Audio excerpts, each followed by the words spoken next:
বাংলা এই অনুষ্ঠানে আপনাদের সবাইকে স্বাগত জানাচ্ছি। আজকে বাংলা বলছে, বাংলা কি বলছে?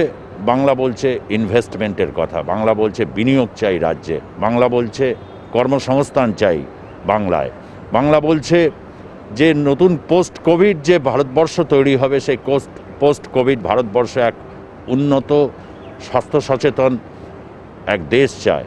বাংলা সেটাই বলতে চাইছে। 2021 সাল বাংলায় নির্বাচন বছর। সমস্ত পঞ্চায়েত নির্বাচন হয়ে গেছে, পৌরসভার নির্বাচনগুলো বাকি রয়েছে, বহু কর্পোরেশন নির্বাচন বাকি রয়েছে এবং সবচেয়ে বড় কথা হচ্ছে 2021-এর বিধানসভা নির্বাচন আছে। সেই নির্বাচনকে ঘিরে যে প্রস্তুতি ইতিমধ্যেই কিন্তু বেশ অনেকটাই তুঙ্গে উঠেছে, যদিও নির্বাচনের দিনক্ষণ ঘোষণা হয়নি। তো অবসরে 2021 সালে প্রথম দিনে আজ আমরা উপস্থিত হয়েছি কসবা ইন্ডাস্ট্রিয়াল এস্টেটে। কসবা ইন্ডাস্ট্রিয়াল এস্টেট একটি গুরুত্বপূর্ণ একটি ইন্ডাস্ট্রিয়াল এস্টেট, এটাকে বলা হয় মডেল ইন্ডাস্ট্রিয়াল এস্টেট। এই এস্টেটে এক সময় বহু মানুষ এখানে কাজ করতেন, কিন্তু সময়ের সাথে সাথে সেই মানুষের সংখ্যা, কাজের সংখ্যা অনেক বেড়েছে। দেখতেই পাচ্ছেন গোটা জায়গার ছবি আপনারা যদি দেখেন, এখানে অনেকগুলো খুব পরিচিত ব্র্যান্ড, নিত্য প্রয়োজনীয় ব্র্যান্ড, সে ব্র্যান্ডের হচ্ছে ম্যানুফ্যাকচারিং ইউনিট এখানে উৎপাদন হয়। উৎপাদন ভিত্তিক শিল্পের একটি জায়গা, পরিষেবা শিল্পও এখানে রয়েছে। এইখানে দাঁড়িয়ে আমরা শুনবো বাংলা বলছে। কে কে বলছেন? আমার সাথে এখানে রয়েছেন গীতাঞ্জলি সোলার, অত্যন্ত একটি গুরুত্বপূর্ণ এই রাজ্যের একটি সংস্থা, তার যিনি কর্ণধার অনুপম বড়াল রয়েছেন চিলিং ফ্রিজিং কোম্পানির টেমকনের কর্ণধার তপন রায়। দুজনেকে স্বাগত জানিয়ে বাংলা বলছেতে আমি প্রথমে একটু অনুপম বড়াল আপনার কাছ থেকে জানতে চাইব, 2021 সাল 2020 অত্যন্ত একটা কঠিন বছর ছিল, গোটা বিশ্বের কাছে একটা চ্যালেঞ্জিং ছিল। সেই সময় আমি আপনাদের কাছে এসেছিলাম, দেখেছিলাম যে লকডাউন পরিস্থিতি, সব বন্ধ। এরকম একটা পরিস্থিতিকে কাটিয়ে 2021-কে ঠিক কীভাবে দেখছেন, কতটা আশাবাদী? প্রথমেই আমি তোমাদের R+ চ্যানেলের সমস্ত দর্শককে শুভ নববর্ষ, হ্যাপি নিউ ইয়ার জানাচ্ছি। করোনা, এটা ঠিক কথাই, করোনার সময় আমাদের খুবই আমরা দুর্দশার মধ্যে ছিলাম। তবে তোমরা সেই সময় এসেছিলে, আমার ভালো মনে আছে, নিচে আমরা বাইটও দিয়েছিলাম এবং সেই সময় পুরোটাই একদম বন্ধ হয়েছিল, শুনশান একেবারে, কয়েকটা মাত্র সেই প্রাণীকেল ঘুরে বেড়াচ্ছিল, কোনো মানুষজন বলতে কিছু ছিল না। আস্তে আস্তে আমরা এটা কাটিয়ে উঠতে শুরু করেছি, অনেকটাই কাটিয়ে উঠেছি আমরা। আস্তে আস্তে আমাদের স্বাভাবিক জীবনের মধ্যে আমরা ঢুকেছি। কাজকর্ম আমাদের প্রত্যেকটি ইউনিটেরই কাজকর্ম কম বেশি চালু হয়ে গেছে এবং আস্তে আস্তে তারাও স্বাভাবিক ছন্দে ফিরে আসছে এবং আমরা আশা করি খুব তাড়াতাড়ি আমরা একদম আগে যেমন আমাদের ইন্ডাস্ট্রিয়াল এস্টেটে যেমন আমাদের চলছিল, আমরা ঠিক সেইভাবে আমরা ইন্ডাস্ট্রিটাকে টেনে নিয়ে যেতে পারবো। আমরা আপনাদের সময় লকডাউনের একটা পরিস্থিতিকে সামলে 2021 সাল কি সম্ভাবনাময় বছর হিসাবে কি আমরা দেখব? সত্যি কি আজকে কল্পতরু দিবস, সত্যি কি এই রাজ্যে বিনিয়োগ থেকে শুরু করে কর্মসংস্থান, এই রাজ্য কি 2021 সালে একটা জায়গায় গিয়ে পৌঁছতে পারবে বলে আপনি আশা করেন? নমস্কার, আমিও প্রথমে R+-এর সমস্ত কর্মীবৃন্দ, দর্শকবৃন্দকে হ্যাপি নিউ ইয়ার জানাই। 2021 সালটা সত্যি খুব আশাবাদী বছর। তো কারণটা কি আশাবাদী এই জন্য বলছি, তার কিছু কিছু ঝলক আমরা অনুভব করছি। বিশেষ করে আমাদের টেকনিক্যাল ইন্ডাস্ট্রি ভীষণভাবে আমরা বুঝতে পারছি, কেননা এতদিন বন্ধ ছিল, কোনো রকম কোনো ইনভেস্টমেন্ট আসেনি, কিছু আসেনি, কিন্তু দেখা যাচ্ছে এখন মানে কাজের এত চাপ পড়ে যাচ্ছে আমাদের যে আমরা সামলাতে পারছি না, এরকম চাপ পড়ে গেছে, যেটা আমরা করোনার আগেও এরকম চাপ ছিল না।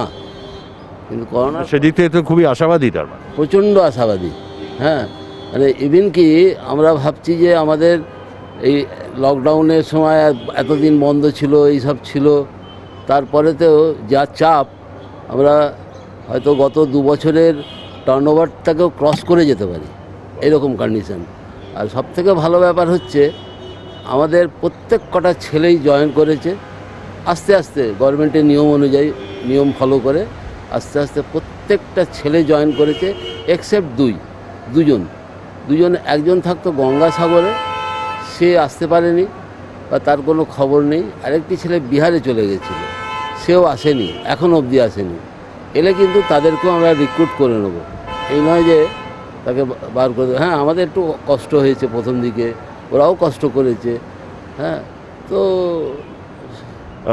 এই বছরের ক্ষেত্রে গোটা ভারতবর্ষে আমরা জানি যে এই লকডাউনের আসার আগে যে পরিস্থিতি ছিল, একটা ডিমনিটাইজেশন এই দেশে হয়েছিল, ক্ষুদ্র মাঝারি শিল্পের উপর একটা, অনেকেই বলেছেন যে একটা বিরাট চাপ তৈরি হয়েছিল। তারপর জিএসটি সংক্রান্ত যে বিষয় 2021 সালে, এই জিএসটি সংক্রান্ত বিষয় নিয়ে কি আরেকটু সরলীকরণ, কেননা বহু অভিযোগ আমরা পাচ্ছি, কি বক্তব্য আপনাদের? কেন আপনাদের তো জিএসটি দিতে হয়।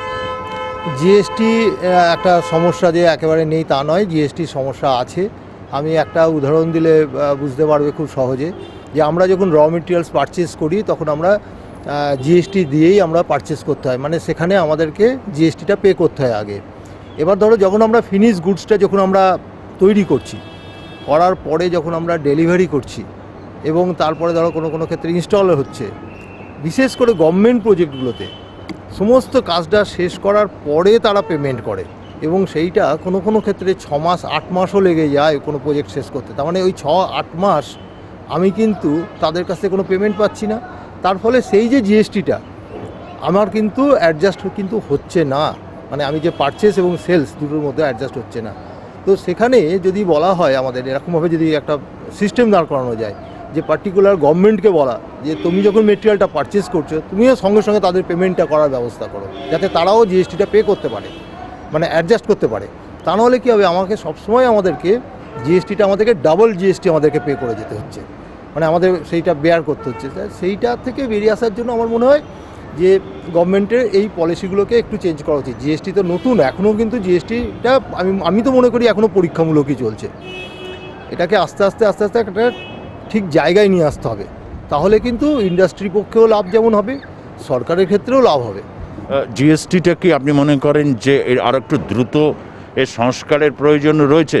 কেননা হচ্ছে আমাদের দেশে এখনও পর্যন্ত হচ্ছে যে কর্মসংস্থানের যে কথা সরকার বলেছিল, বছরে 2 কোটির মতো কর্মসংস্থান, স্বাধীনতার 43 বছরের সবচেয়ে হাইয়েস্ট আনএমপ্লয়মেন্ট সিচুয়েশনের মধ্যে আমরা দাঁড়িয়ে রয়েছি। এই জায়গাটা থেকে দাঁড়িয়ে একটা ব্যাপক সংস্কার, আরও বেশি বিনিয়োগ, আরও বেশি কর্মসংস্থান কি হতে পারে বলে আদৌ আপনি আশাবাদী? হ্যাঁ, আমি তো প্রচণ্ড আশাবাদী। কেননা আপনি যদি একবার ওই দিল্লি রোড বম্বে রোড যে নতুন হাইওয়েটা হয়েছে যদি দেখেন, তার দুধারে ফ্যাক্টরি হচ্ছে, সবই এমএসএমই, মানে মিডিয়াম স্কেলে। হ্যাঁ, তো ওখানে যতই সে অটোমেটিক মেশিন লাগাক কিরুক, তাকে 4টে কি 5টা লোক তো নিতেই হবে, আরও বেশি লোক রিক্রুটমেন্ট হবে, মানে হতেই হবে, না করে উপায় নেই। হ্যাঁ, কিন্তু মুশকিলটা হচ্ছে আমরা প্রপার লোক পাই না, ছেলে পাই না। সবাই চায় যে অফিসে বসে চাকরি করবে, এটা সম্ভব নয়। তাদেরকেও বেরোতে হবে, তাদেরকেও মানে ইন্ডাস্ট্রিতে। রাজ্যে কি স্কিল ডেভেলপমেন্টের অভাব আছে বলে মনে করেন? এমনি মানে ছেলেপুলেদের অভাব আছে, কেন তাদের মানসিকতাই এখনও ওরকম হয়নি। ম্যাক্সিমাম নিজেরা চায় যে অফিসে বসে কাজ করি, আর ইন্ডাস্ট্রিতে কাজ করতে গেলে একটু দাদা হাতে কালি, গায়ে ধুলো, এগুলো লাগবেই, একটু রোদেও লাগবে, বৃষ্টিতেও ভিজতে হয়। কিন্তু এই মানসিকতা যতক্ষণ না চেঞ্জ হবে ততক্ষণ অসুবিধা আছে। কিন্তু চেঞ্জ হচ্ছে, যে একদম হচ্ছে না তা নয়, হচ্ছে, চেঞ্জ হচ্ছে। আপনি কি মনে করেন যে এখন এই লকডাউন ফেজে আমরা এমন একটা প্রযুক্তি বিপ্লবের সামনে গিয়ে এসে দাঁড়িয়েছি, এখন আর্টিফিশিয়াল ইন্টেলিজেন্স, রোবোটিক্স ইন্ডাস্ট্রিতে ব্যাপকভাবে প্রয়োগ হচ্ছে, এরকম একটা জায়গা থেকে দাঁড়িয়ে ওয়ার্ক অ্যাট হোমটাও আর বাড়ছে, এগুলোকে কি চ্যালেঞ্জ বলে মনে করছেন, বিশেষ করে আপনারা যারা ইন্ডাস্ট্রি করেন এসএমই সেক্টরে? অবশ্যই এটা একটা বড় চ্যালেঞ্জ, এবং এটা ঠিক কথা। আপনাকে সারা পৃথিবীর সঙ্গে তাল মিলিয়ে চলতে গেলে এই সমস্ত টেকনোলজিগুলোকে আপনাকে অ্যাকসেপ্ট করতেই হবে, এবং এই টেকনোলজিগুলোর হাত ধরেই কিন্তু এগোতে হবে। কাজেই সেই ক্ষেত্রে প্রচুর ম্যানপাওয়ারেরও দরকার হবে, ট্রেন্ড ম্যানপাওয়ারের দরকার হবে। এমনি ম্যানপাওয়ার হলে হবে না, ট্রেন্ড ম্যানপাওয়ারের দরকার হবে। এই ধরনের ট্রেন্ড ম্যানপাওয়ার পাওয়ার ক্ষেত্রে কিন্তু একটা বিরাট একটা সাপ্লাই এবং ডিম্যান্ডের মধ্যে কিন্তু একটা গ্যাপ পড়ে আছে। এই গ্যাপটাকে আমাদেরকে ওভারকাম করতে হবে, এবং এইটা ওভারকাম করতে পারে কিন্তু সরকারকেই এই ইনফ্রাস্ট্রাকচারটা তৈরি করতে হবে, যে কীভাবে এই ট্রেন্ড ম্যান পাওয়ারগুলোকে আমরা ডেভেলপ করব।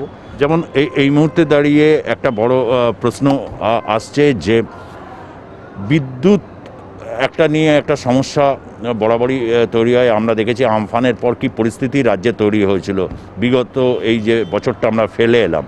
এরকম একটা জায়গা থেকে দাঁড়িয়ে সৌরবিদ্যুৎ একটা খুব গুরুত্বপূর্ণ, আপনি নিজেই বিষয়টার মধ্যে রয়েছেন। রাজ্যে কি পর্যাপ্ত পরিমাণে সৌরবিদ্যুৎ সত্যি উৎপাদন হচ্ছে? এটা কিন্তু যদি বলেন তাহলে এটা উত্তরটা দুরকম হবে, একটা হবে হ্যাঁ, আবার একটা হবে না।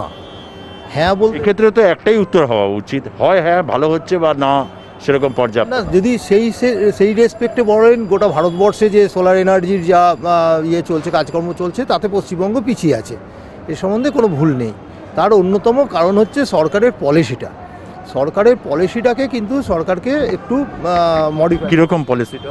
যেমন ধরুন আমি বলি, সারা ভারতবর্ষে সমস্ত রাজ্যতেই আপনার গ্রিড কানেক্টেড পাওয়ার প্ল্যান্ট, বিশেষ করে domestic grid connected power plant কিন্তু অ্যালাউড। পাশাপাশি সারা ভারতবর্ষে আপনার 1 কিলোওয়াট থেকে আপনি আপনার বাড়ির ছাদে আপনি প্ল্যান্ট বসাতে পারেন। একমাত্র কিন্তু এই পশ্চিমবঙ্গে কিন্তু এটা কিন্তু আজ অবধি অ্যালাউ হলো না। যদি এটা অ্যালাউ হতো, ধরুন আপনি আপনার বাড়ির ছাদে আপনি 1 কিলোওয়াট বা 2 কিলোওয়াটের আপনি একটা প্ল্যান্ট বসাতেন, তাহলে আপনার ইলেকট্রিসিটি বিলটা একটু কমতো, তার মানে আপনি দুটো পয়সা আপনি সাশ্রয় করতে পারতেন। যখনই আপনি এটা বসাতেন তখন এটা প্রোডাক্টের ডিম্যান্ডটা বাড়তো, আমাদেরকে প্রোডাকশানটা বাড়াতে হতো। আমাদের যখন প্রোডাকশানটা বাড়তো এবং আমি যখন আপনাকে সেল করতাম, তখন কিন্তু গভর্নমেন্ট কিন্তু একটা রেভিনিউ পেতো, কিন্তু সেই রেভিনিউটাও কিন্তু গভর্নমেন্ট পাচ্ছে না। পাশাপাশি যেটা আজকের দিনে সবচেয়ে বড় চ্যালেঞ্জ হয়ে দাঁড়িয়েছে, সেটা হচ্ছে এমপ্লয়মেন্ট জেনারেশন। আজকে হাজার হাজার ছেলে কিন্তু আজকে এর মধ্যে ইনভলভ হয়ে যেতে পারতো, মানে টেকনিশিয়ানস তৈরি হতো, যেটার এখন আমাদের খুব প্রয়োজন, এবং আমাদের এখানে প্রচুর সেটার আমাদের পর্যাপ্ত পরিমাণে আছে।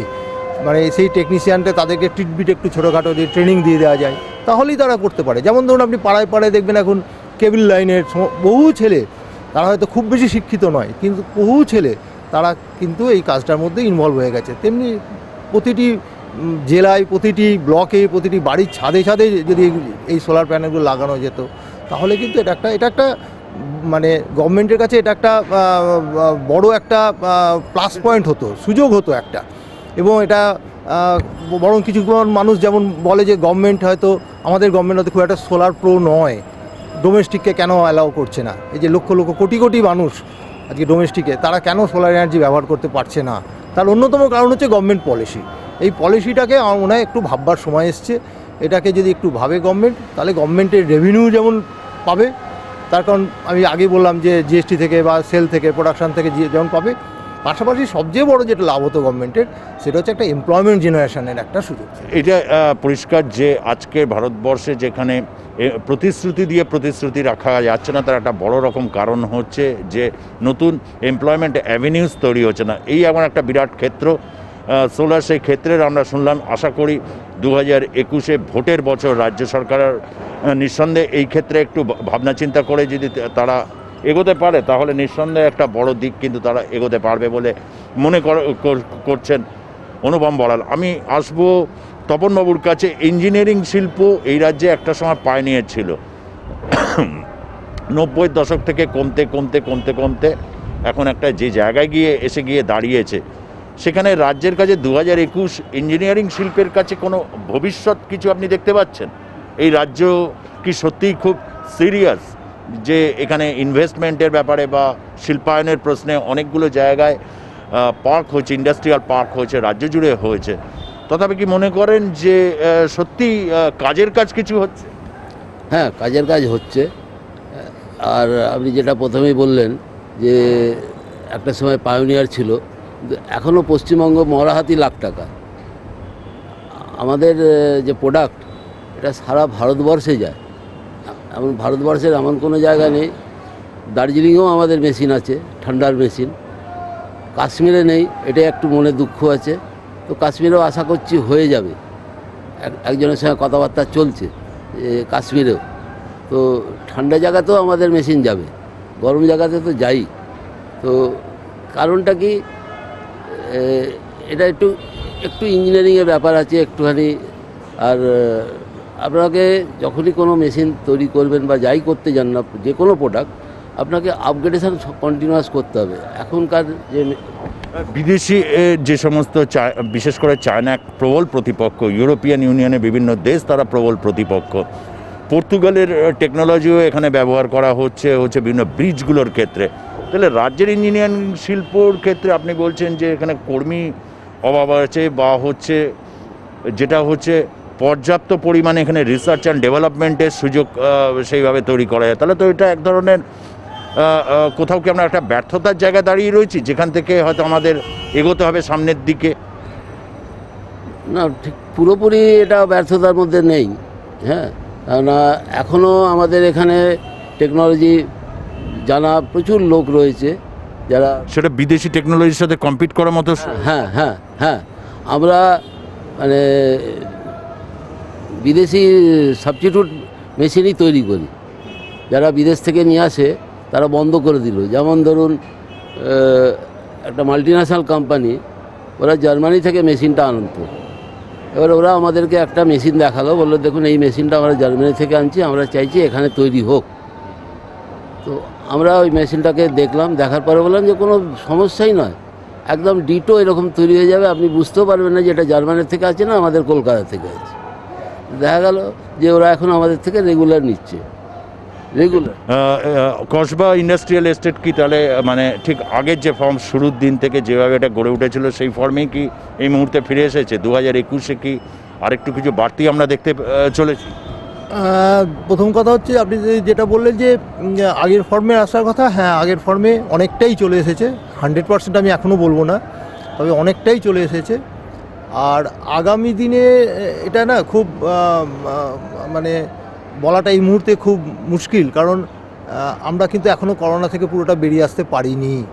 আপনারা জানেন যে ইউরোপে, আমেরিকায় বা ইটালিতে আবার নতুন ফর্মে ফিরে এসছে, এবং তার কিছু প্রকাশ আমাদের এখানেও পাচ্ছি আমরা আস্তে আস্তে। ভগবান না করুন আগামী দিনে যদি আমরা যদি ওই জায়গাটা থেকে পুরোটা বেরিয়ে আসতে পারি, তাহলে নিশ্চয়ই আমাদের ইন্ডাস্ট্রি আরও ভালোভাবে হবে। তবে এটা ঠিক কথাই যে এই যে একটা বছর আমরা পিছিয়ে গেলাম মানে গোটা ভারতবর্ষ কেন গোটা পৃথিবীর ইকোনমিক অবস্থাটা যে ফল করে গেল, এইটাকে কিন্তু তুলতে একটু সময় লাগবে, কিন্তু এটাকে তুলতে সময় লাগবে। 2021-এ কি অনেকটা মানে মার্চ এপ্রিল নাগাদ কি আমরা আরেকটু বেটার জায়গায় যেতে পারবো? আশা তো করছি পারবো, কিন্তু এখন থেকে সেটা ভবিষ্যৎবাণী করাটা খুব মুশকিল। সত্যিই তাই। একটা বছর যেভাবে কাটলো সেখানে সম্পূর্ণ 100% আশাবাদী হওয়া যথেষ্ট কঠিন, তার কারণ করোনা এখনও পর্যন্ত আমাদের ছেড়ে চলে যায়নি। নতুনভাবে তার একটা আবার সংক্রমণ তৈরি হয়েছে, যে সংক্রমণটা কিন্তু রীতিমতো আবার একটা আশঙ্কা জাগাচ্ছে। এরকম একটা আশঙ্কার দোলাচলের মধ্যে দিয়ে আমরা আশাবাদী থাকছি 2021-এর জন্য, যে সেখানে অন্তত বাংলাকে যথেষ্ট লড়াই করতে হয়েছে। গোটা দেশ যেভাবে লড়েছে, বাংলায় একটা জনবহুল রাজ্য হিসাবে যেভাবে তাকে লড়াইটা করতে হয়েছে, এবং এটা একটি গুরুত্বপূর্ণ বছর, ভোটের বছর, সেই জায়গা থেকে দাঁড়িয়ে অর্থনীতির প্রশ্নটা খুব গুরুত্বপূর্ণ। আমরা আশা করি যে কল্পতরু দিবসের দিনই এই আশাটা সবচেয়ে বেশি, যে বাংলায় যেন অন্তত ইনভেস্টমেন্টের ক্ষেত্রে, বিনিয়োগের ক্ষেত্রে, কর্মসংস্থানের ক্ষেত্রে যার একটা জোয়ার আসে। সময় বলবে, এবং আমরাও সেদিকে নজর রাখবো। সময় এখন একটা বিরতির পর আবারও দেখব কি বলতে চাইছে বাংলা। সঙ্গে থাকুন।